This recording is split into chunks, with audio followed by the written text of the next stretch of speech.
Va ora in onda Auto da Fè, un mondo senza testa, una testa senza mondo, un mondo in testa. On est parti samedi dans une grosse voiture, faire tous ensemble un grand pique-nique dans la nature. En emportant des paniers, des bouteilles, des paquets et la radio. Jean-Pierre? Buongiorno a tutte le ascoltatrici e a tutti gli ascoltatori da Giulio Cainarca, ben trovati al primo appuntamento settimanale con la nostra rubrica Auto da Fè. Buongiorno e ben trovato, ma anche, dovrebbe essere già in collegamento con noi, al nostro ospite della puntata di stamani, l'avvocato Luca Broli, che ho il piacere di avere qui dopo tanti anni. Siamo incrociati tantissimi anni fa per una vicenda che ripercorreremo proprio stamani. Buongiorno e grazie, avvocato Broli. Innanzitutto. Buongiorno a lei e buongiorno a tutti i radioascoltatori. Allora, una vicenda che ci riporta all'estate del 2005, all'agosto, fine luglio-agosto del 2005. Una storia che finì su tutti i giornali e le TV, che fece molto scalpore, la scomparsa tra il 30 luglio e il 1 di agosto di quell'anno di Aldo Donegani, 77 anni, e Luisa De Leo, 61, marito e moglie. In realtà, si scoprirà di lì a 15 giorni circa, furono fatti a pezzi e gettati in alcuni sacchi, smembrati, depezzati, in un dirupo al passo alpino del Vivione, tra le province di Brescia e Bergamo. Le teste delle vittime furono buttate invece nei boschi di Provaglio d'Iseo. Saranno ritrovate molto tempo dopo, a distanza l'una dall'altra. Per il massacro dei due coniugi sarà condannato all'ergastolo il nipote Guglielmo Gatti, che viveva al piano superiore della villetta nella quale vivevano anche le vittime. Era orfano il Gatti di entrambi i genitori, studente fuori corso di ingegneria, un tipo molto solitario. Mai appurato il movente di questo orribile massacro. Gatti viene accusato in particolare da un testimone, forse due, poi ne parleremo in dettaglio, che lo avrebbero visto al passo del Vivione o in un albergo di Breno. Si protestò sempre innocente, anche durante la reclusione, che è durata 20 anni. Nel 2015 Gatti rifiuta di chiedere la revisione perché non lo avevano mai creduto i giudici precedenti. Era fatto così, rifuggiva i media. Ci eravamo sentiti tanto tempo fa, avvocato Broli, proprio in quegli anni, ma il suo cliente rifuggiva completamente la ribalta mediatica e anche quella giudiziaria, perché non tentò mai di, anche se lei gliela propose, di chiedere la revisione del processo. In cella singola a Opera, dove era detenuto dall'8 novembre del 2007, Guglielmo Gatti passava il tempo leggendo, la sua occupazione preferita, e occupandosi della biblioteca del carcere, un detenuto modello. Nel 2022, avendo scontato 16 anni, avrebbe potuto usufruire di permessi premio. Le chiedo subito se mai ne ha usufruito e se mai è uscito dal carcere, anche per più o meno lunghi periodi. Qualcuno mi ha detto ha fatto 45 giorni fuori, è vero? A me risulta che abbia svolto un'attività connessa alla sua principale, passione, che era la gestione dei libri, dei testi, delle Sì. biblioteche, quindi sì, ebbe Forse un nel periodo 21. in cui... Forse nel 21. A cavallo fra il 21 e il 22, sì, quello mi era stato riferito dal medesimo, che si era gestito in autonomia in ordine a richieste, contatti e quant'altro, perché, come lei lo ha correttamente dipinto, era un soggetto che si bastava molto da solo, quindi ricorreva all'utilizzo dell'avvocato solo in caso di estrema Ecco, necessità. poi ne parliamo. Avvocato Broli, tra il 21 e il 22 dove va Gatti? Dove presta la sua opera fuori dal carcere? Lui aveva trovato, una cooperativa che si occupava principalmente del rinvenimento di libri destinati al macero, e compito suo era quello di fare una cernita degli stessi al fine di poi portarli o all'interno della biblioteca del carcere di Opera, dove era detenuto, oppure destinarli a enti caritatevoli, religiosi, e quindi di questo tipo. Quindi per un periodo di un mese e mezzo è uscito dal carcere. Sì, usciva parte della giornata, ovviamente, Sì. qualche ora, come tutti coloro che possono usufruire di permessi, e poi vi faceva rientro. Allora, veniamo all'oggi, perché di recente alcuni giornalisti del giornale di Brescia chiedono di intervistarlo. Risposta del carcere: data uscita carcere del detenuto Guglielmo Gatti, 15 giugno 2023. Motivo: decesso, è morto. Era nato il 21 luglio del 64. Risulta sepolto a Milano, al cimitero Maggiore, sotto una piccola lapide senza foto, alla fossa del campo inumativo numero 14, con un numero di registro dei decessi del comune di Milano, nome, cognome, date di nascita e di morte. Fine. È stato scoperto si è scoperto, si è saputo così che era morto, lei non ne sapeva assolutamente nulla, avvocato Broli, no? No, io non sono stato avvisato, pur essendo ancora ovviamente il suo difensore. Gatti era una persona che, ripeto, in 20 anni non mi ha mai chiamato, quindi evidentemente qualora avesse avuto un malore o problemi di salute non Quindi potevo ovviamente. lei era rimasto in rapporti, diciamo, minimali con lui. Assolutamente sì. Io l'ultima volta che lo vidi nel 2022 rimanemmo d'accordo che al compimento dei 20 anni di detenzione, e quindi al 2025, avremmo valutato se avanzare un'istanza di semilibertà al fine di trascorrere parte della giornata al di fuori dal carcere per svolgere attività lavorativa e fare rientro la sera.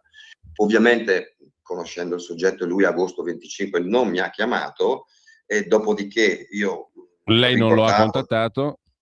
Io non l'ho contattato, non l'ho visitato, anche perché, ripeto, le visite erano viste da lui non in maniera insofferente, però era sempre un po' stupito del fatto che senza motivo io mi presentassi per parlargli, per sapere almeno come stesse, visto che non aveva parenti, non aveva amici, non aveva colloqui aperti, quindi di fatto era solo, e l'unico contatto col mondo esterno, soprattutto all'inizio della vicenda, era rappresentato da me. Sì. Quindi io non mi ero preoccupato per il fatto che lui non mi avesse chiamato, perché lo davo per scontato visto il personaggio. Nel momento in cui poi c'è stata questa richiesta, io mi sono attivato e con viva sorpresa ho Quindi, appreso diciamo, che avvocato, lei non si sarebbe dato da fare più di tanto per la semilibertà, visto che a lui non interessava?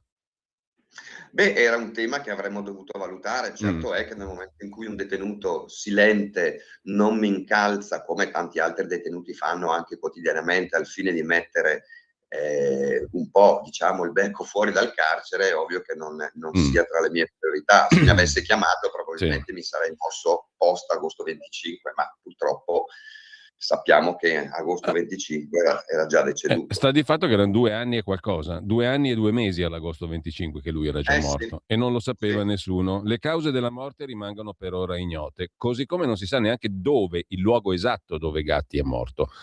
Che avesse problemi di salute non se ne aveva notizia. Il Tribunale di sorveglianza di Milano, lei ha detto probabilmente sapeva, ma lei ancora non ha avuto nessuna risposta. Perché lei, avvocato, non è stato avvisato? Forse non c'era l'obbligo, però era l'unica persona in vita che avesse ancora rapporti col Gatti. E che idea si è fatto lei? E cosa farà? Lo farà riesumare per capire come è morto, dove è morto? Almeno per rispetto verso la persona defunta. Uno potrebbe dire, certo, lui voleva essere dimenticato, è il titolo della nostra trasmissione, una frase che disse a alcuni dei suoi interlocutori: non preoccupatevi per me, dimenticatemi. Però anche finire così, come diciamo, in questa maniera umanamente indecente, mi viene da dire, forse meriterebbe una motivazione la sua morte. È pur sempre un essere umano. Sì, sì, no, sono d'accordissimo con lei, e adesso, ripeto, il carcere mi ha solo confermato la data del decesso, mi ha solo indicato che l'autorità competente è stata da loro avvisata, quindi presumo il Tribunale di sorveglianza di Milano, che è il tribunale che si occupa per questioni territoriali di decidere su istanze che provengono dal detenuto. Quindi il carcere mi ha confermato di aver avvisato l'autorità giudiziaria.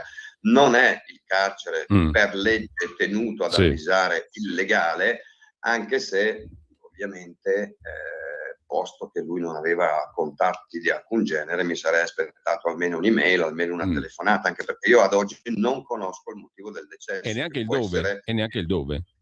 E neanche il luogo, certo, assolutamente sì. Quindi diventa veramente complicato poter risalire a questi dati, anche perché non avendo eredi, ovviamente. Cioè, per assurdo non sappiamo neanche se si è suicidato. Esattamente sì, non abbiamo la minima certezza né nell'uno né nell'altro caso. Le cause possono essere molteplici, una malattia improvvisa, un'aggressione, un suicidio, il Covid, cioè sono tutte ipotesi che allo stato il carcere non mi ha ancora confermato. Lei ne verrà a capo, avvocato Broli, no? Sì, da un punto di vista giudiziario, diciamo legale, non c'è motivo, perché ripeto, non avendo eredità e eredi, chiaramente questa notizia, diciamo, mi ha colto di sorpresa, ma la ricerca della verità da parte mia è una mera curiosità personale, anche perché umanamente, al Ecco, di là di diciamo, è anche tutto, una forma è di sempre una rispetto persona. verso una persona, verso Guglielmo Certo, Gatti, che è una persona assolutamente. molto particolare, ma era una persona. Allora io le devo dire onestamente che tanti anni fa, avvocato, l'ho cercata perché c'erano un sacco di notizie che non mi convincevano in quella storia di colpevolezza del suo assistito, per cui fu poi condannato anche in Cassazione, come dicevamo, non ci fu, il primo processo 17 udienze, no? In secondo grado velocissimo, il terzo grado velocissimo, è finita là. A me non mi ha mai convinto la condanna di Guglielmo Gatti, glielo dico molto chiaramente, per una serie di motivi che ho visto rispecchiati anche in alcune considerazioni del criminologo Carmelo Lavorino, lei le avrà viste a suo tempo, no? Certo, Che fece l'avevamo alcune, confrontato. che fece alcune osservazioni molto pertinenti, secondo me. Sono uscite delle cose che erano uscite sui giornali dell'epoca, alcuni motivi di perplessità, molti glieli aveva raccontati il suo assistito di persona, poi ne parleremo. In ogni caso io vorrei ripercorrere con lei un po' questa storia, che anche grazie agli archivi di Teletutto, che recentemente la TV bresciana locale, che ha dedicato uno speciale a questa vicenda. Ne estrapoliamo solo un paio di minuti e chiedo alla regia appunto di agevolarmi la messa in onda. Grazie Francesco. Invitano un nipote che vive nelle Marche con la sua famiglia a trascorrere alcuni giorni di vacanza nella loro abitazione, ma poi spariscono nel nulla, senza un biglietto, senza una telefonata. Il loro cellulare resta staccato. Nella casa chiusa, tutto in ordine, compresi i letti per i futuri ospiti. Così in via Ugolini, in città, si apre un vero e proprio giallo della coppia Aldo Donegani, 77 anni, e Luisa De Leo, 61enne, non si hanno notizie da sabato scorso. Non le ha neppure il nipote Guglielmo, che abita al piano superiore e che ha sporto la denuncia di scomparsa ai carabinieri. Non hanno lasciato alcun recapito, non hanno detto a nessuno dove potevano recarsi e di conseguenza, avendo chiesto a tutto il vicinato, agli amici più cari che frequentano abitualmente dove potrebbero essere andati, non abbiamo nessuna notizia in merito. Fossero partiti per le vacanze, secondo voi avrebbero dato comunicazione a qualcuno? Normalmente quando partono per le vacanze lasciano sempre le chiavi per la posta, le chiavi per poter innaffiare i fiori, e questa volta non hanno detto assolutamente niente a nessuno. Al contrario di quanto avevano fatto i primi di luglio, quando erano partiti per il mare, 3 settimane di riposo e poi rientro a Brescia per riabbracciare amici e parenti.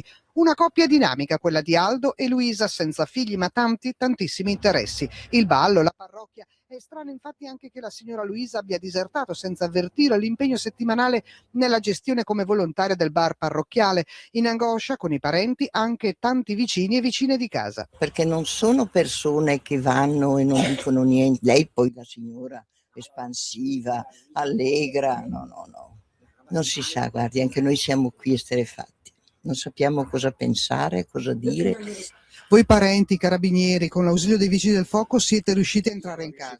Abbiamo chiamato appunto una pattuglia dei vigili del fuoco, siamo entrati all'interno. La casa è perfettamente in ordine, tutto chiuso, tutto a posto, tutto perfetto, assolutamente niente in disordine, una pulizia perfetta. Tutto a posto anche in garage, l'auto con le chiavi inserite, le 4 biciclette allineate. Unica anomalia gli avanzi di cibo con un po' di muffa abbandonati nel forno della cucina. Se la zia avesse avuto intenzione di partire, curano i nipoti, li avrebbe gettati via. Allora, questo era solo un passaggio del servizio che ha fatto di recente anche Teletutto. Allora, avvocato, il criminologo Carmelo Lavorino mi pare avesse osservato con quella faccia lì da Peter Lorre, l'attore che fu il protagonista del celebre film Il mostro di Düsseldorf.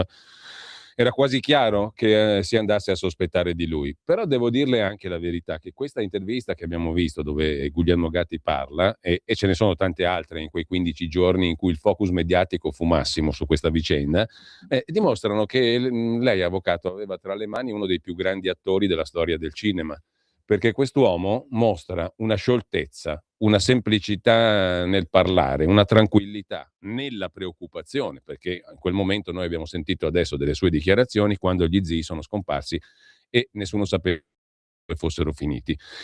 Però una olimpica serenità, olimpica mica tanto perché è preoccupato, è teso, però parla con una scioltezza e con una capacità, se è stato lui a fare un massacro di quelle proporzioni bestiali, terribili, corpi smembrati, decapitati e buttati in posti diversi, veramente doveva vincere il premio Oscar del 2005, mi perdoni la battutaccia, avvocato Broli, no? Avvocato, non la sento. Mi scusi, Io l'ho avvocato, conosciuto. mi scusi, mi perdoni, abbiamo perso i suoi primi secondi di risposta. No, io l'ho conosciuto a fondo perché ovviamente in quel periodo ero dopo l'arresto, evidentemente in carcere con lui, e l'idea che mi ero fatto fosse certamente di una persona molto strutturata da un punto di vista culturale, quindi sicuramente con una cultura vastissima, con un modo di vivere che era completamente lontano dagli stereotipi del periodo. Sì. Quindi un ragazzo tendenzialmente molto solo, Lui senza aveva 41 amici. anni all'epoca, no? Era del 64. Esatto, quindi non aveva alcuna frequentazione fosse quella della casa, non aveva social, rifuggiva, diciamo, da tutto ciò che fosse computer ed esposizione mediatica. Concesse quell'intervista perché evidentemente aveva percepito che l'attenzione mediatica si stesse concentrando su di lui. Dopodiché sul discorso personologico lei mi dice ma è stato un attore da Oscar perché ha recitato una parte in maniera impeccabile. Guardi che per chi l'ha conosciuto... Guardi che glielo dico in senso ironico. Certo. No, capisco. Per chi non l'ha conosciuto, questa è la conclusione che si può legittimamente trarre. Per chi l'ha conosciuto come me, le dico che è un personaggio che nell'intervista si mostra appieno per quello che era davvero, non per quello che riteneva lui volesse far Cioè, quando trasparire, aveva una telecamera e un microfono davanti era esattamente come quando parlava con lei. Assolutamente sì, noi ci siamo sempre dati del lei, abbiamo sempre mantenuto le distanze, un po' perché lui le imponeva.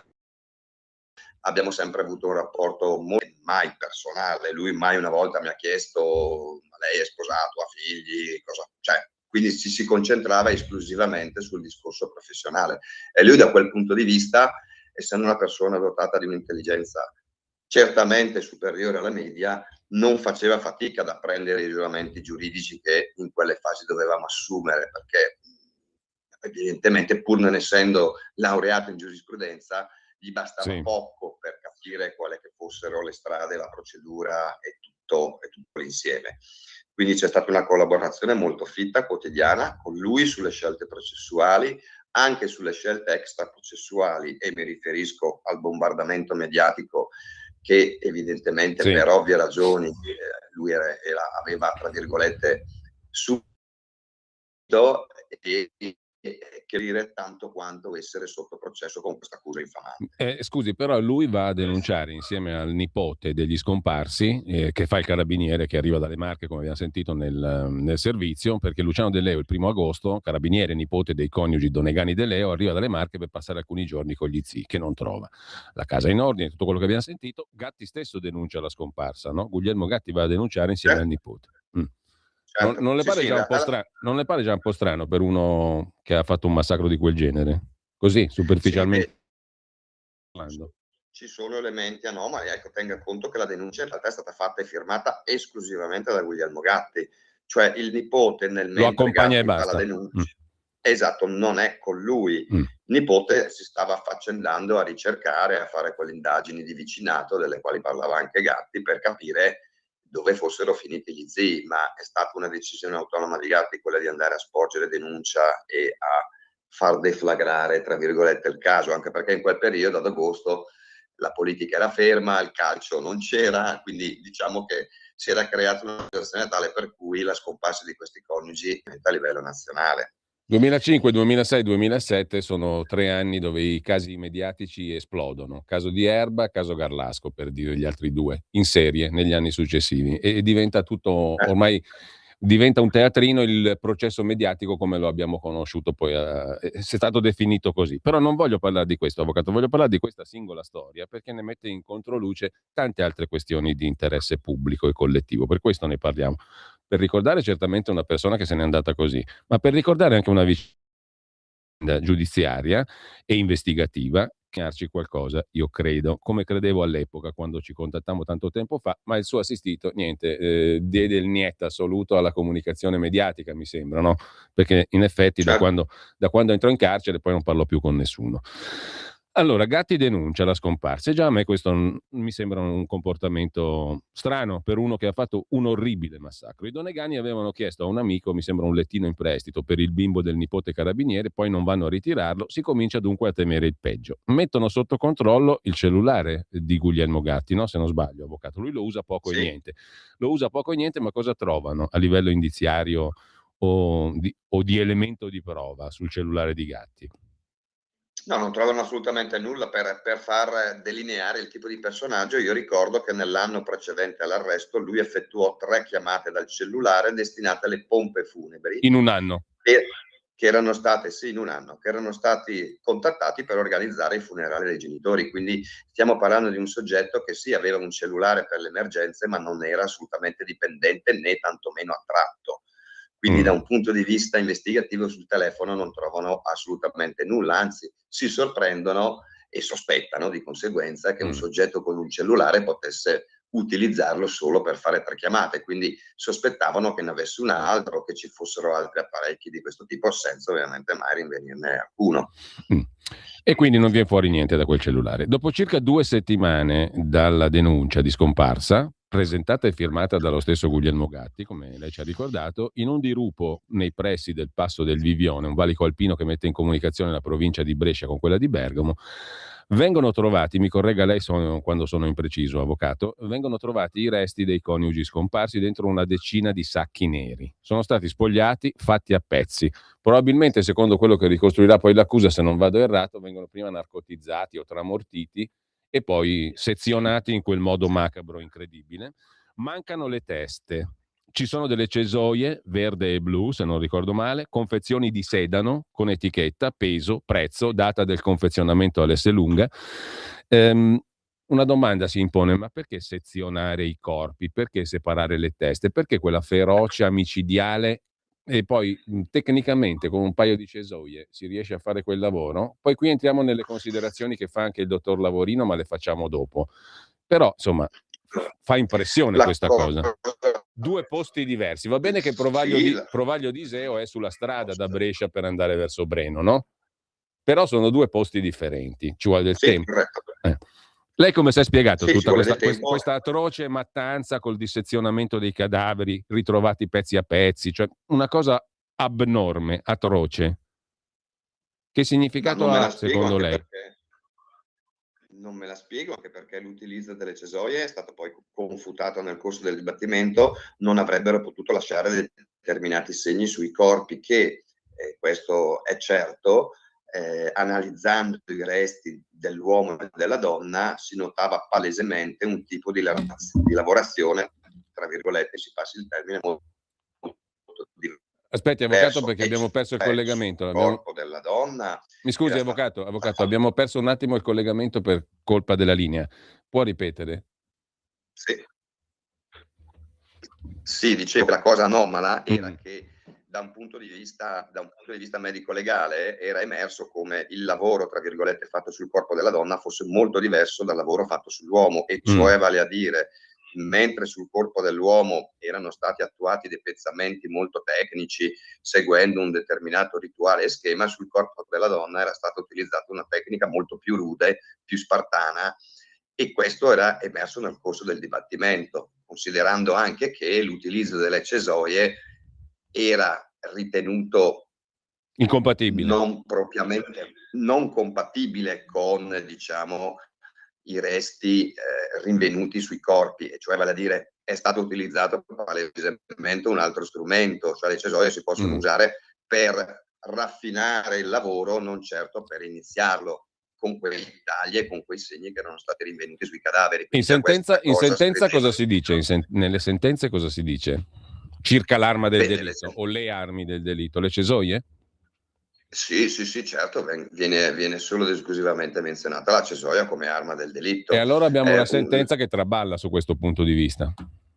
Beh sì, assolutamente sì, come traballava sul movente che non è mai stato chiarito e sul fatto che i corpi non fossero in realtà stati narcotizzati precedentemente, perché tracce di sostanze non sono state rinvenute, ma i corpi fossero stati attinti da colpi contundenti alla testa, e quindi anche questo bisogna inserirlo in una dinamica di relazione, cioè stiamo parlando di una persona contro due persone, cioè non mi è stato spiegato per esempio chi dei due possa essere deceduto prima, cioè è difficile pensare che una persona da sola in contemporanea possa a colpo sicuro con un sasso, con un corpo contundente ammazzare due persone in casa e da lì poi iniziare a fare il lavoro, anche perché, ripeto, io Gatti l'ho conosciuto bene, manualmente, per quella sensazione che ho avuto io, secondo me non era in grado neanche di avvitare una lampadina, perché era un tipo talmente immerso nella cultura intesa come Sì. teoria, che da un punto di vista pratico non me lo vedo proprio fare una cosa del genere. Ecco, questo l'ho appurato anche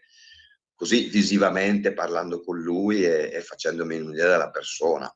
Il che poi sarebbe avvenuto tutto nel garage della villetta, secondo l'accusa, diciamo. E nessuno dei vicini, c'è pure una vicina che dice: ho sentito dei rumori la notte, l'ho visto alle 3, no, se non vado errato, del Sì, 30 luglio, corretto. del 30 luglio, questa vicina avrebbe dovuto accorgere, se ha sentito dei rumori minimi e ha visto il Gatti alle 3, si sarebbe dovuto accorgere che lì c'era in atto un massacro con un'aggressione, Sì. no? Presumo, e invece non ha sentito niente. A parte il fatto che il dottor Lavorino poi dirà: ma neanche i tempi sono compatibili di questa storia, ma ci arriviamo. Il perché sezionare i corpi in quel modo, buttare le teste da una parte all'altra, non si è mai capito, visto che non si è capito, non si è mai scoperto il movente, tantomeno però si è spiegato il motivo per cui è stata fatta questa operazione, no?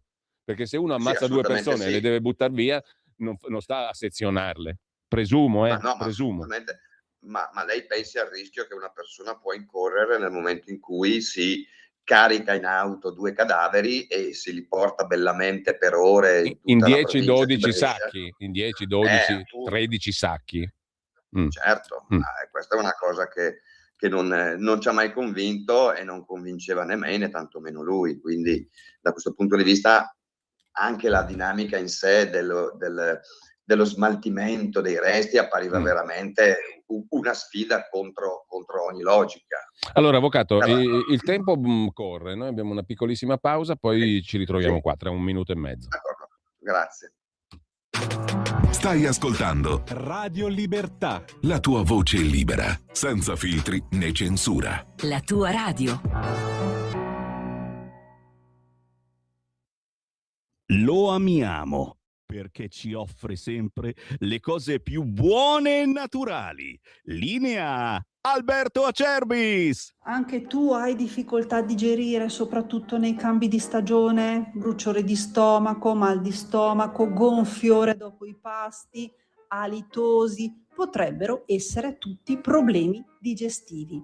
Noi oggi abbiamo la soluzione per voi, il nostro Gastro Free, il nostro integratore, il nostro protettore naturale dello stomaco alla bava di lumaca. La bava di lumaca che va proprio a creare una barriera protettiva sulle mucose di stomaco ed esofago.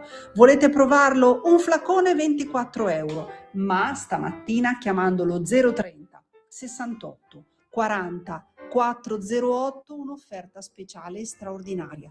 3 flaconi del nostro Gastro Free a 59 euro. E se dite ascolto Radio Libertà, trasporto gratuito e anche uno splendido omaggio speciale riservato solo per voi. Chiamate subito adesso lo 030 68 40 408 per dire addio a quei fastidiosi gonfiori, a quel bruciore dopo i pasti, a quel senso di pesantezza dopo i pasti, al reflusso, insomma tutte quelle problematiche dovute alla cattiva digestione. Chiamate adesso 030 68 40 408 per la vostra offerta straordinaria di Gastro Free. Allora, rieccoci in onda con noi l'avvocato Luca Broli, stiamo parlando della vicenda relativa a Guglielmo Gatti e al massacro di Brescia dei coniugi Donegani De Leo del 2005, estate 2005. Il 17 agosto del 2005, avvocato Broli, Gatti viene fermato. Viene fermato per pericolo di fuga, accusato di duplice omicidio aggravato da futili motivi, occultamento, vilipendio di cadaveri. Cosa fa scattare il fermo? Fondamentalmente una testimonianza /2. La prima, quella di un'albergatrice di Breno, che dice di aver ospitato Gatti nel suo albergo la notte tra il 30 e il 31 luglio, ma di non averlo registrato perché era arrivato molto tardi ed era ripartito molto presto. Su questo ci sono una quantità di punti di domanda che ha messo anche il dottor Lavorino e lei stesso, avvocato Broli, sui quali poi magari ci soffermiamo. L'altra testimonianza, quella più incriminante per lui, per Gatti, risale all'8 agosto, una settimana prima del fermo circa, quando una famiglia, padre, madre e figlio adolescente, riferisce ai carabinieri di aver visto il 1° agosto verso le 15:30 sulla strada del Passo del Vivione, alla guida di un'automobile in tutto simile a quella del Gatti, una persona in tutto simile a lui. Lo dice il ragazzino 14enne in particolare, no? Di aver visto alla guida della Fiat Punto Blu questa persona che lui poi ha visto in TV e quindi ha riconosciuto che era il Gatti. Tra l'altro guidava con fretta, era sudato, era nervoso, ricorda il ragazzino, e contro la sua macchina ci stavano quasi per schiantare la macchina della famiglia perché la strada lì è molto stretta. E lo ha riconosciuto il ragazzino appunto vedendolo in TV nei giorni successivi. Quindi, avvocato, Gatti sarebbe stato sui luoghi dove vengono poi ritrovati i corpi prima la notte tra il 30 e il 31 luglio e poi anche il 1° agosto di pomeriggio, giusto? Sì, allora sul discorso del pernottamento in albergo in realtà non è mai stato provato dimostrato. nulla. Assolutamente no, anche perché è anomalo che una registrazione non venga effettuata a fronte di tante altre, peraltro tante anche in orari notturni e Ma quindi compatibili con l'ingresso. l'albergatrice lei l'ha controesaminata, controinterrogata, avvocato? Certo, E cos'è assolutamente è venuto fuori quello che ci sta dicendo lei adesso, insomma? Sì, la giustificazione è stata: era tardi, avevo fretta, mi ha detto che si sarebbe fermato per poco e quindi E comunque la ovviamente donna non lo- diceva era lui. La donna sosteneva che fosse lui, evidentemente. Peccato che poi le analisi scientifiche dei RIS nella camera che sarebbe stata occupata da Gatti non ha rivelato nulla a livello di presenza. E non dimentichiamoci che a quel tempo il RIS era considerata ovviamente la massima autorità e ovviamente le procure pendevano dalle labbra Sì. dei RIS. Anche il procuratore Tarquini ne magnificò il lavoro in conferenza stampa. Assolutamente sì, quindi già questo fa capire che insomma ci fosse qualcosa che non tornava sugli E allora, del Gatti. scartata l'albergatrice, resta il ragazzino. Il ragazzino, sì, che sostiene di aver incrociato Gatti alla guida, di essersi quasi schiantato in macchina, di aver fatto una lunga frenata per evitare l'impatto. Peccato che poi il tecnico della difesa inviato non rilevò nulla a livello di frenate, gomme, eccetera, eccetera, al di là del fatto che i tempi compatibili per svolgere tutta questa attività di smaltimento dei corpi non tornavano, perché dal Passo del Vivione a Casa Gatti, se il traffico fosse stato tra virgolette ordinario, si attestava sull'ora, l'ora e un quarto. Ovviamente questo non tornava poi con altre tempistiche, peraltro legate anche al famoso scontrino con una data che evidentemente suonava. Il famoso scontrino che storia racconta, avvocato Broli? Racconta una storia assurda, cioè racconta la storia di acquisto di una confezione di sedano di 15 giorni prima che viene lasciata sul luogo del delitto e lo scontrino viene ritrovato sulla scrivania di Gatti 15 giorni dopo. La reazione di Gatti fu questa: beh, avvocato, a questo punto lasciavo il mio biglietto da visita al Passo del Vivione, facevo prima. Tra l'altro, mi Quindi- scusi, avvocato, l'albergatrice però a Teletutto in TV dirà di averlo registrato poi, quindi dirà una cosa non vera, sostanzialmente. No, dirà una cosa, sì, questa dichiarazione la fece in sede mediatica e non in sede dibattimentale, perché evidentemente non poteva che arrivare a quel punto, cioè la registrazione non venne fatta. Lei disse di averla fatta nel corso delle registrazioni mediatiche appena successive all'arresto, ma a dibattimento sul punto non emerse mai nulla di certo, anche perché, ripeto, i RIS non trovarono nulla della presenza di Gatti in quell'albergo. Anche lo scontrino, come dicevamo, traballa completamente, come lei ci ha spiegato poco fa, anche perché sarebbe stato veramente da stupidi, no? Compiere un errore così Assolutamente marchiano. sì, un autogol clamoroso, cioè quando lui mi disse lasciavo il mio biglietto da visita, facevo prima, come dire, cioè non so, è una cosa che va contro ogni logica, no? Alcuni dei testimoni chiamati a deporre, se non ricordo male, avvocato Broli, hanno raccontato anche di forti odori di candeggina che si sentiva nei pressi del garage dei coniugi Donegani e di quello di Guglielmo Gatti. E lo ha raccontato che il nipote, Luciano De Leo. Candeggina che però non ha evitato quello che poi sarà il ritrovamento delle tracce al luminol. Anche di quello parleremo perché anche lì c'è un qualcosa di interessante da raccontare, credo, avvocato. Però sta candeggina che valore ha avuto in sede dibattimentale? No, la candeggina in sé non ha avuto un ruolo determinante, nel senso che non è stato dimostrato, che poi i testimoni erano talmente suggestionati dalla vicenda che vedevano cose inesistenti e sentivano cose altrettanto inesistenti. Invece l'aspetto centrale della vicenda è legato appunto al luminol, che Sì. venne impiegato dal reparto. Se non sbaglio il investigativo. 19 agosto, no? Il 19 agosto, ma c'era stato un impiego precedente, 2 volte è stato usato il luminol. Certo, i carabinieri di Brescia, il reparto investigativo scientifico, svolgono esami al luminol all'interno della villetta Ecco, degli diciamo, zii. per chi non lo sapesse, lo sanno tutti, però il luminol è una modalità di rilevamento di macchie, specialmente È un reagente. ematiche, ma non solo, è un reagente che ci dice che ci sono state tracce di sangue, anche se vengono lavate, cancellate e via dicendo, il più delle volte.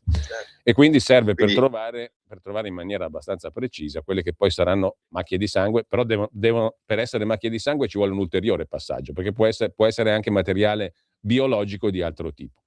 Comunque. Sì, assolutamente sì, un'indagine approfondita, ma Comunque, come fu quando... usato il luminol nel famoso garage della villetta dove Gatti avrebbe massacrato gli zii? Perché ci sono 2 tappe almeno, no?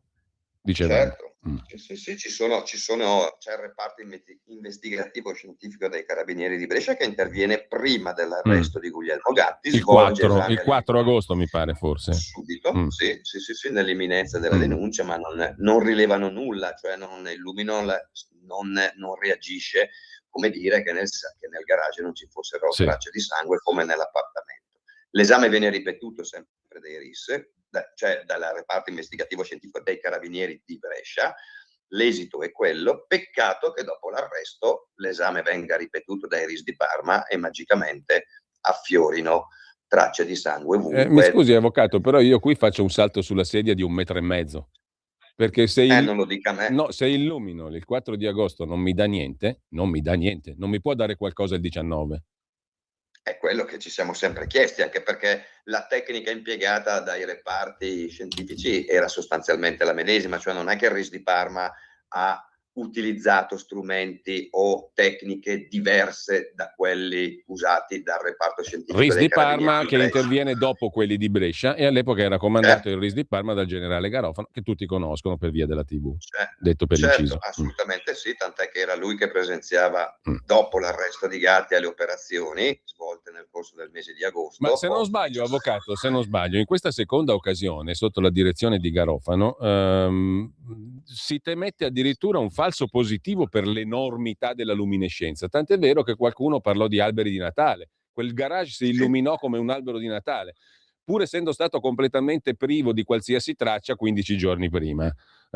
E il procuratore Tarquini il procuratore capo di Brescia Tarquini prenderà spunto da questa luminescenza enorme che fa temere addirittura il falso positivo per dire questo è il mattatoio, una definizione che entra nell'ambito mediatico in maniera violentissima, il mattatoio.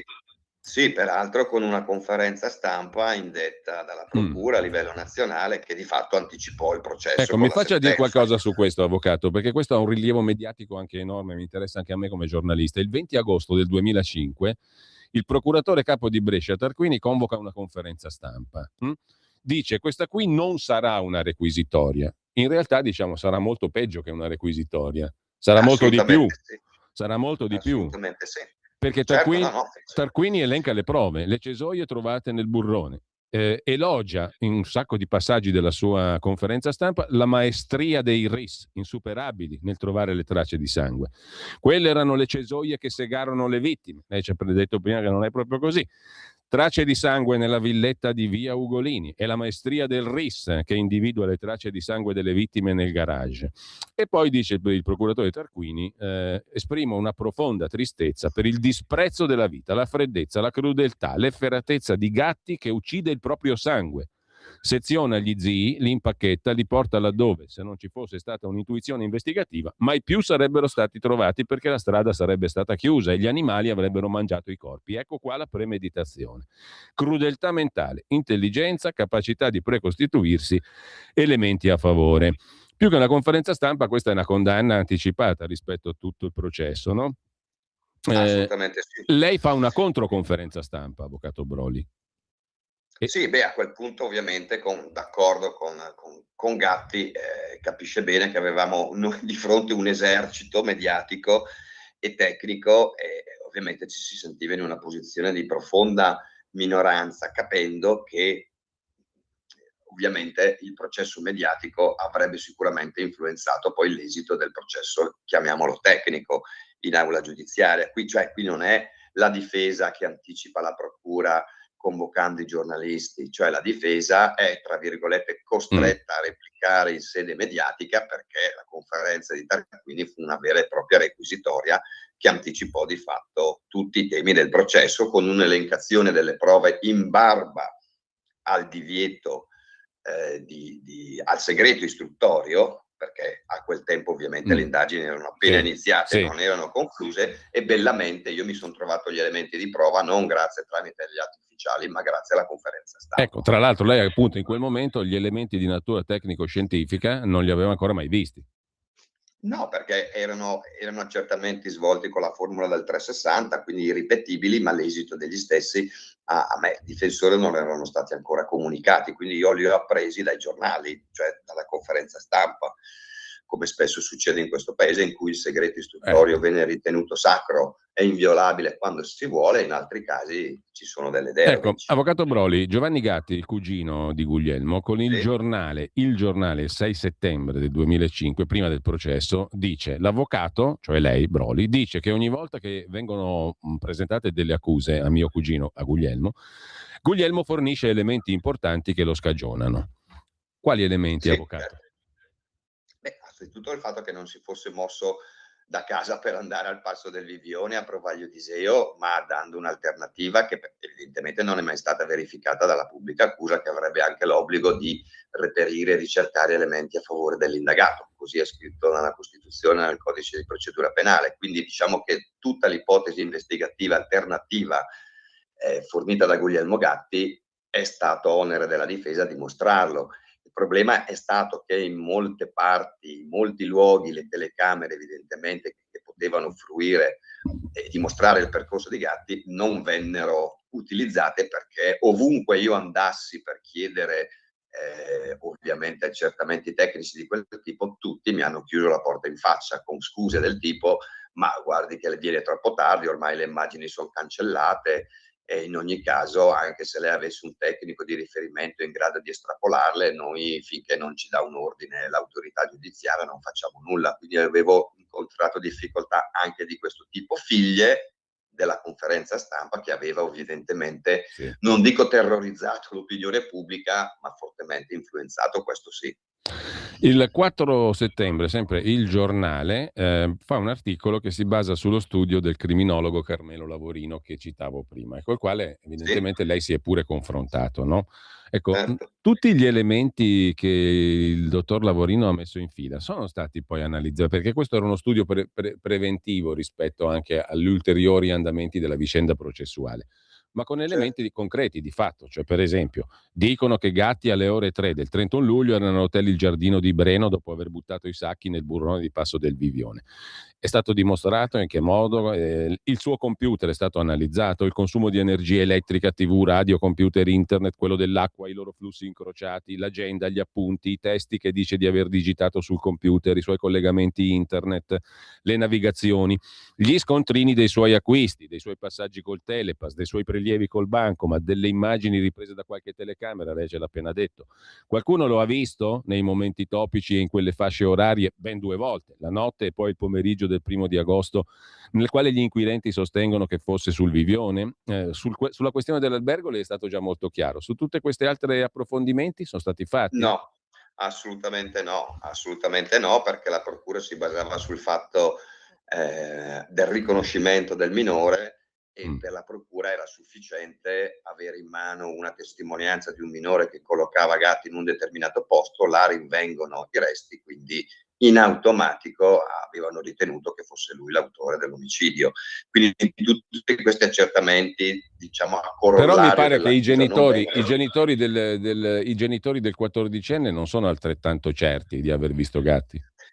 No, infatti li abbiamo sentiti a dibattimento e loro non ricordavano questa circostanza, che invece il minore a suo dire ricordava in maniera molto nitida. Peccato che poi, ripeto, sul luogo dell'incontro, alla luce di questa famosa inchiodata che l'appunto Blu di Gatti avrebbe fatto per evitare la collisione, siccome i tecnici sono stati inviati pochi giorni dopo, non hanno mai rinvenuto frenate di questo tipo, né la sfaltatura fosse stata rifatta e nemmeno fosse nevicato, perché siamo ad agosto, quindi cioè, lo stato dei luoghi doveva essere verificato e doveva essere, tra virgolette, plasmato sulla base di questa testimonianza. Però, ripeto, da un punto di vista tecnico nulla emerse, nonostante le indagini avessero in effetti svolto questo tipo di accertamento. Quindi da un punto di vista tecnico dell'incontro al Vivione con questa famiglia non c'era nulla, a parte la testimonianza del figlio.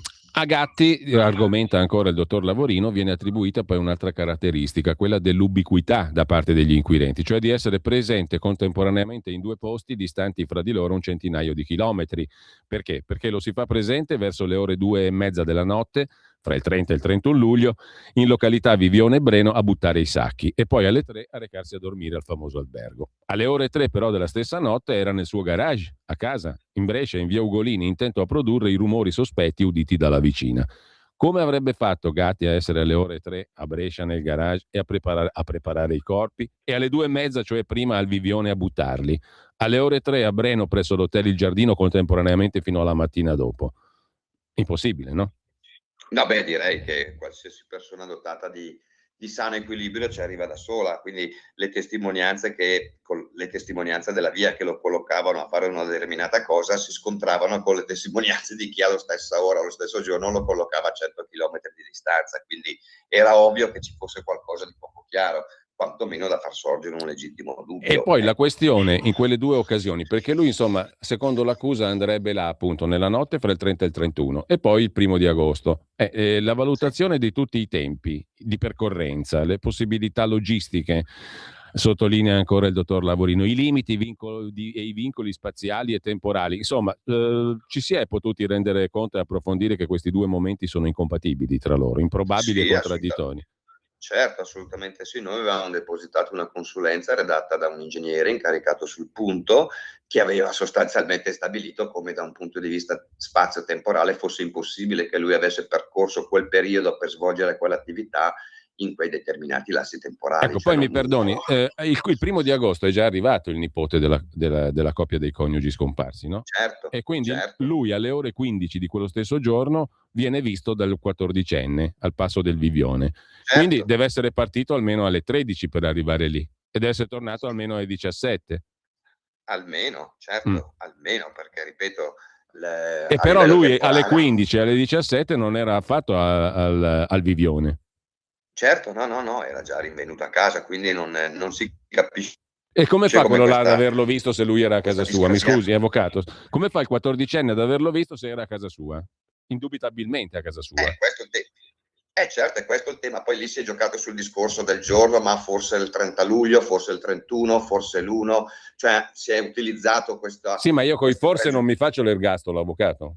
Certo, ha ragione, difatti abbiamo insistito finché abbiamo potuto, proprio mettendo in luce queste anomalie che secondo noi erano evidenti e palesi, ma secondo qualcun altro evidentemente no. Ecco, è stata fatta quella che oggi va di moda a chiamare la BPA, cioè la Blood Stain Pattern Analysis, nel famoso garage Mattatoio, per dirla con il procuratore Tarquini, perché sempre mi riferisco al dottor Lavorino, che io considero una persona seria, e lo testimoniano i suoi tanti anni di lavoro su tante questioni. Lavorino però fa un'osservazione che ci arrivo anch'io senza essere né criminologo né esperto di analisi delle tracce di sangue. Vale a dire, le macchie di sangue nel garage sono compatibili con il sezionamento dei corpi, con il duplice omicidio, con tutto il resto? Perché Lavorino si domanda come mai il sangue è andato a posizionarsi dove non sarebbe dovuto essere, cioè sulle pareti, visto che il depezzamento dei corpi sarebbe stato agito tramite cesoie, tronchesi, eccetera, su soggetti che non avevano più pressione arteriosa, in quanto sarebbero stati prima, diciamo, tramortiti, erano già morti sostanzialmente, no? E invece quelle macchie lì sarebbero macchie da schizzo, a parte il fatto che non le trovi la prima volta che fai il luminol, ma le trovi la seconda, e per me questo è un ostacolo insormontabile, enorme, punto primo. Ma la seconda volta che le trovi da schizzo, e come la mettiamo allora? No, difatti questa analisi fu fatta, ma con gli strumenti che evidentemente il reparto scientifico investigativo aveva in possesso, noi avevamo dei consulenti medici legali che per logica ma anche per letteratura scientifica erano giunte proprio a queste conclusioni, cioè le tracce sono posizionate in maniera incompatibile, evidentemente le nostre consulenze non vennero ritenute meritevoli di accoglimento, a differenza di quelle rappresentate dalla pubblica Ecco, accusa. avvocato Broli, non per insistere nel macabro, ma sono cose essenziali e fondamentali. Sono state trovate altre macchie di sangue delle vittime o tracce di gatti altrove, diciamo, che lo incriminassero? Perché si parla di macchie di sangue delle vittime rinvenute dagli inquirenti nella macchina di gatti, in cucina, fuori dall'uscio, sulle scarpe o altrove. Si parla, no? All'epoca si parlava. Di ogni macchia, diceva il dottor Lavorino, bisognerà però conoscere se è realmente sangue, se è umano, se è dei coniugi donegani, l'esatta collocazione, la configurazione, eccetera. Tutto questo è stato fatto e poi sono state trovate altre tracce fuori dal cosiddetto mattatoio, perché se uno va in un mattatoio con sangue che schizza ovunque, schizza anche dai morti, e questa è una roba che non sta in piedi, però insomma probabilmente qualche traccia di sangue me la porto altrove, no? No, altre tracce in giro no. Vennero rinvenute delle tracce nel bagagliaio dell'auto, ma in maniera, diciamo, poco significativa. Auto che peraltro Tracce era di stata cosa, avvocato, scusi, nell'auto? di sangue, Di di chi? sangue Di chi? delle vittime, evidentemente, anche se nel corso delle perquisizioni sempre fatte prima dell'arresto di Gatti, la macchina era stata visitata a fondo senza che rinvenissero nulla. Quindi è il secondo caso di ritrovamento, diciamo, a scadenza posteriore all'arresto, diciamo così, posteriore al fermo. Cioè si trovano sì. tutte dopo le cose, no prima. Assolutamente sì, è un'anomalia enorme, però in effetti è avvenuto questo. Mi scusi, un'altra osservazione che fa pertinentemente il dottor Lavorino è questa. Allora, quali sono realmente le tracce del crimine che hanno una connessione con Gatti? Quali sono le tracce che Gatti avrebbe lasciato di sé sulla scena del crimine e sui luoghi del crimine? Sono stati repertati tutti gli effetti personali di Gatti e poi tutte le varie notizie provenienti dalle diverse banche dati circa le vittime. Sono state studiate a fondo le vittime?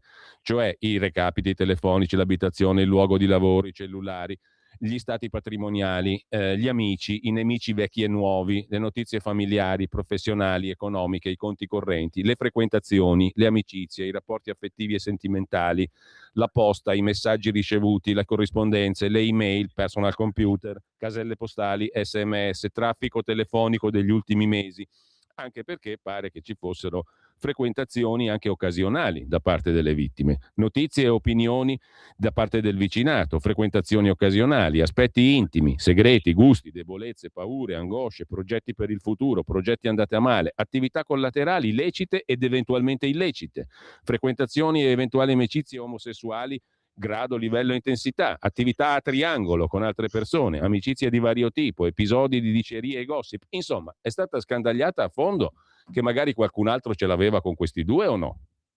No, assolutamente no, anzi siamo stati noi che nel corso delle attività di perquisizione post fermo avevamo sollecitato la procura a svolgere questi accertamenti perché ne aveva i mezzi. L'aspetto che era emerso e che andava perfettamente in linea con ciò che aveva detto Guglielmo Gatti è che questi zii avessero una vita che lui stesso aveva definito effervescente, e cioè a livello sessuale particolarmente disinibiti, al punto che vennero rinvenute all'interno della casa degli zii delle fotografie che ritraevano un certo contesto che era quello che Gatti aveva ovviamente sempre da subito espresso agli inquirenti. Infatti poi con ciò, prego. volendo far capire che piste alternative, se si avesse voluto affrontare l'argomento, ce n'erano a portata cioè, di mano. insomma, una pluralità di persone alle quali dare magari qualche attenzione investigativa c'era. Certo, però l'attenzione investigativa non ci fu. No, assolutamente no, vennero tutte rispedite al mittente queste istanze perché si riteneva che già le prove acquisite fossero sufficienti per. Un dettaglio, non so se è vero, lo chiedo a lei. Il 22 gennaio del 2006 vengono ritrovati nel greto fiume Valle delle Fontanelle, lungo la strada da Provaglio di Iseo, per andare su insomma verso il lago di Iseo e poi verso Breno, i resti di una testa. Torna in primo piano quindi il giallo dei Donegani, Gatti viene informato, il suo cliente, e lui, mi sembra, si dice soddisfatto, perché crede che da questi resti possano emergere elementi per la sua innocenza, giusto? Assolutamente sì, lui aveva ricevuto la notizia in carcere ovviamente e mi aveva detto: bene, speriamo che da questi nuovi resti sia possibile affidare alla tecnica scientifica un qualche approfondimento tale da consentire l'individuazione dei veri colpevoli o del colpevole. Ovviamente questo non fu sostanzialmente fatto, anche perché l'ambiente circostante il rinvenimento delle teste a distanza di mesi non avrebbe consentito a detta degli inquirenti di approfondire questo aspetto. Il rinvenimento delle teste fu utilizzato solo per stabilire la probabile causa della morte, cioè uno sfondamento del cranio che aveva determinato ovviamente il decesso delle persone, e da lì poi tutta l'opera di depezzamento di cui abbiamo parlato. Ecco, che tra l'altro è un'opera che secondo Carmelo Lavorino non fa uno normale, no? No, assolutamente no. Anche perché poi, ripeto, cioè, su un corpo era stato fatto un lavoro da chirurgo e non da studente di ingegneria fuori corso. Quindi già questo ci aveva fatto concludere, perché i nostri consulenti l'avevano confermato, che fosse stato fatto un lavoro a 4 mani. A proposito di scontrini, c'è anche lo scontrino dell'Hobby Center, dove sarebbero state comprate le cesoie, che pure sono del tutto inadeguate a fare uno scempio di cadaveri come quello che è stato fatto, no? Questa storia dello scontrino Hobby Center, avvocato? No, ma lui aveva Lui ha detto che aveva comprato pennelli e colori e non cesoie. Certo, questo è vero, anche perché comunque aveva un giardino da tenere, quindi era logico che potesse acquistare, diciamo, attrezzi o elementi compatibili con l'utilizzo del giardino. Negò l'acquisto ovviamente delle cesoie, anche perché le aveva in casa. Vennero rinvenute altre cesoie in casa vecchie e non quelle che... E in ogni caso non sarebbero l'arma sufficiente per fare una roba del genere. E a proposito di vita esuberante degli zii, qualcuno dice: eccolo il movente, lui è uno sfigato, è uno che non ha relazioni, non ha donne, non ha niente, era invidioso tra virgolette della vita esuberante degli zii, li ammazza. Cosa che, considerato il tipo che mi pare emerga di carattere, come dicevamo prima anche dalle interviste che ha rilasciato in quei 15 giorni, viene un po' difficile da immaginare, avvocato, no? Ma no, ma assolutamente no, era una persona che si faceva gli affari propri nel vero senso della parola, cioè lui aveva la sua vita, il suo modo di stare al mondo, di quello che facevano gli zii a lui non interessava per nulla, tant'è che aveva un rapporto cordiale ma non di frequentazione intima, diciamo, degli stessi, perché lui aveva curato i genitori per tanto tempo, che erano afflitti da malattie drammatiche, e quindi non nutriva né invidia né risentimento nei confronti. Ecco, avvocato, voglio segnalare, visto che abbiamo meno di 30 secondi, che per chi ci ascolta, una delle poche persone che si è esposto in senso innocentista su Gatti è il suo ex compagno di classe al liceo Luzzago di Brescia, Attilio Negrini, che ha rilasciato una serie di interviste, da ultimo riprese anche il 13 gennaio del 2022 a Crimen Cronaca Vera. Lo dico per chi volesse cercarle su Google, la trova facilmente. Negrini dice assolutamente era considerato il genio della scuola, aveva risolto il cubo di Rubik senza istruzioni, ma fisicamente poco atletico, non magro, quando giocavamo faceva solo il portiere. Impossibile, secondo me, che abbia fatto una roba del genere. E tante altre considerazioni che emergono in quella chiacchierata. Ultima cosa, Gatti rifiuta la perizia psichiatrica, sempre, perché in effetti non ha mai, che lei sappia, avvocato, che lei ha visto, non ha nessun segno di squilibrio psichico Guglielmo Gatti. Ma no, assolutamente no. E però nello stesso tempo dice: a me non mi interessa più nulla, io la revisione non la faccio, quello che dovevo dire l'ho detto, è finita qua. Sì, esattamente, lui aveva questa forma mentis per cui non aveva più la minima intenzione di far riemergere il caso, anche di fronte a degli elementi che io ero riuscito a fatica a rinvenire post Cassazione.